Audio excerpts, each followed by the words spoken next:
Hola, mi nombre es Rick, soy filólogo inglés, profesor y doctorando en estudios ingleses avanzados, y este no es un canal para aprender inglés. He creado este canal de divulgación para hablar de idiomas, enseñanza, aprendizaje, lingüística y curiosidades. Pues muy bien. A lo largo de la historia de la democracia de este país hemos tenido diferentes leyes de educación que han ido cambiando a medida que el país cambiaba de gobierno, como la LGE, la Constitución Española, la LOEC, la LODE, la LOCSE, la LOCE, la LOE y la LOMCE. Y luego tenemos a este señor. ¿Sabes por qué la gente no ha aprendido inglés? Porque el inglés se enseña mal. Punto. Muy bien, sabio, muy bien. Pero ¿qué hay de verdad en todo esto? ¿Cuándo empieza esto de aprender idiomas extranjeros en España? ¿Y cómo influyeron en la enseñanza de lenguas extranjeras en los colegios de España? Quédate, que te lo cuento. Al comienzo del siglo XX en España, como viene siendo habitual en este país, estaban ocurriendo una serie de reformas en el ámbito educativo que tenían que ver con el cambio político que se estaba viviendo en aquel momento. ¡Uy, qué peligro! Debido a estos cambios tuvo lugar una reforma en la llamada segunda enseñanza, que es como se llamaba entonces a lo que hoy conocemos como educación secundaria, aunque no es exactamente lo mismo. Por cierto, como dato curioso, antes del siglo XX solo había un instituto por provincia, y la primaria y la secundaria no estaban conectadas como hasta ahora, sino que tenías que hacer un examen a final de primaria para pasar a secundaria. Y ojo, que esto ha sido así hasta 1970. ¿Tú crees que esto es normal? Esta reforma de la que hablábamos consideró de vital importancia, digamos, empezar a enseñar idiomas extranjeros en los colegios. Pero no vayáis a pensar que empezaron por el inglés. No, empezaron por el francés.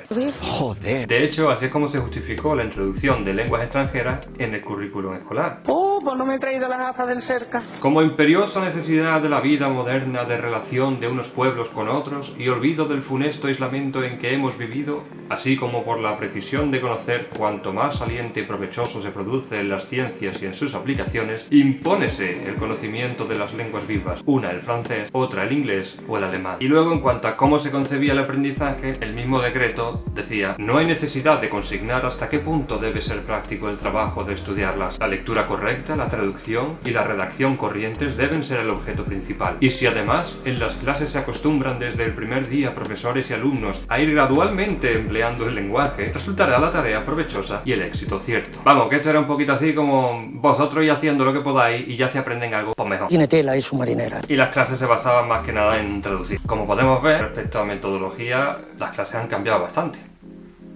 ¿O no?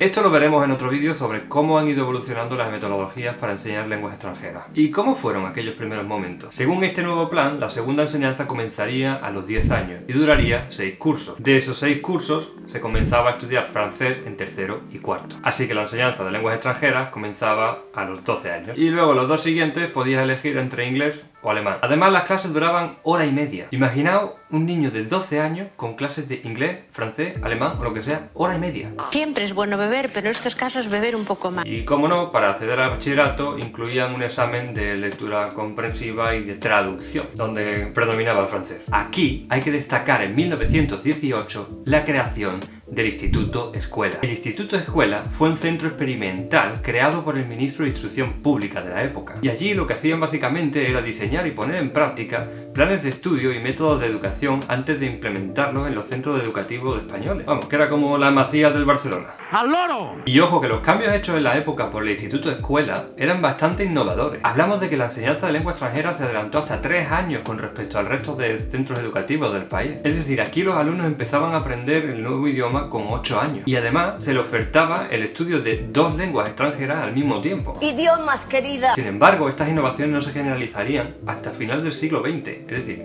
80 años después, porque con el inicio de la Guerra Civil en 1936, el Instituto Escuela fue suprimido. ¡Y hace ¡pum! Pero antes de eso, en 1926, surge lo que se llamó el Plan Callejo. Fue la primera vez que se creaban 2 bachilleratos diferentes, un bachillerato elemental y un bachillerato universitario. Los dos eran de 3 años.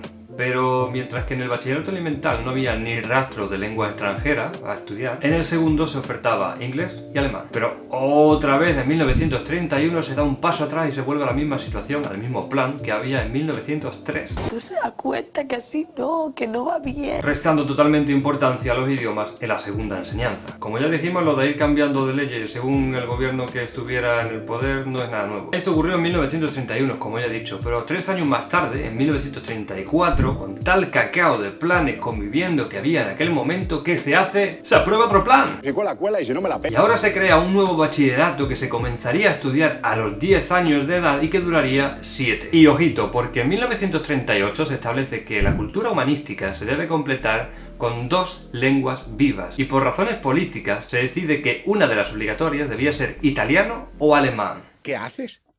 ¿Cosas? Sí, ¿Cosas nazis? sí, Peter, cosas nazis. Y ya es en 1950 cuando el inglés comienza a ganar fuerza en el sistema educativo. 3 años más tarde se aprueba la LOEM, que no da prioridad a ninguna lengua. De hecho, podías elegir como lengua moderna inglés, francés, italiano, alemán o portugués. Hasta 1959 que se aprueba una normativa que refuerza la lengua extranjera. Tanto que este momento es la primera vez que se habla de impartir docencia en la lengua que se está impartiendo. Es decir, que ya en 1959 surgió esto de vamos a hablar inglés para enseñar inglés. Ya estamos en los años 70.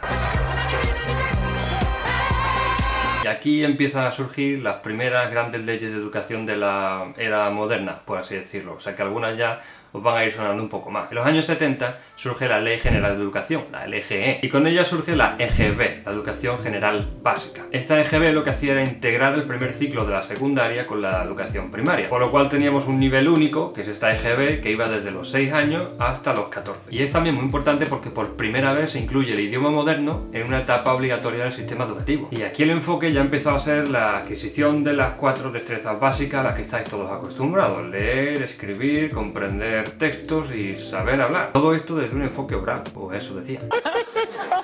¡Nos han pillado! Y con esto surgen también el BUP, que es un bachillerato unificado polivalente, y el COU, que era un curso de orientación universitaria. Básicamente un curso que tenías que hacer antes de poder pasar a la universidad. Tanto en BUP como en COU ya se garantiza la enseñanza de al menos 2 lenguas extranjeras. Y se intentó que la metodología fuera utilizando, bueno, métodos de trabajo personalizado, fichas, métodos audiovisuales. Imaginad en los 80 los métodos audiovisuales que había. ¡Es posible! ¡No es posible! Todo ello también basado en la socialización, la actividad, la creatividad. Vamos, que a los profesores les decían apañaoslas. Ya en el curso 89-90 el número de alumnos que estudiaba inglés era muy superior a aquellos que estudiaban francés o cualquier otro idioma. Como ves, aquí estamos hablando de un 87% de todos los alumnos del país. Y ya llegamos a los 90 con la LOCSE. Y a partir de aquí ya sabéis más o menos cómo va la historia. Ahora bien, esto de el inglés se enseña mal, ¿qué formación tenían todos estos profesores para poder enseñar inglés? Bueno, pues agarraros fuerte porque vais a flipar. Resulta que durante la primera mitad del siglo XX no existía ninguna formación específica para el profesorado de segunda enseñanza ni de escuelas oficiales de idiomas. Hacemos el ridículo de una forma impresionante. Así que por un lado la procedencia de esta formación era un poco diversa, llamémosle, y no necesariamente de carácter superior. Vamos, que había una liada que flipas. Y es que no es lo mismo saber que saber enseñar. Y los primeros pasos encaminados a, oye, vamos a darle un poco de formación a esta peñita para que pueda dar clases de idiomas en los colegios, no ocurrió hasta los años 30. O sea, los años 30 empezaron a ver qué hacían. Aquí fue donde surgió el de intercambio de profesorado de lengua extranjera, que se denominaron auxiliares de conversación. Y cómo no, las primeras experiencias fueron con Francia. Por eso que vimos de que el francés tenía más fuerza que el inglés en esta época. Y poco a poco surgió una posibilidad de una formación especializada para estos profesores que dieran clases de lengua extranjera.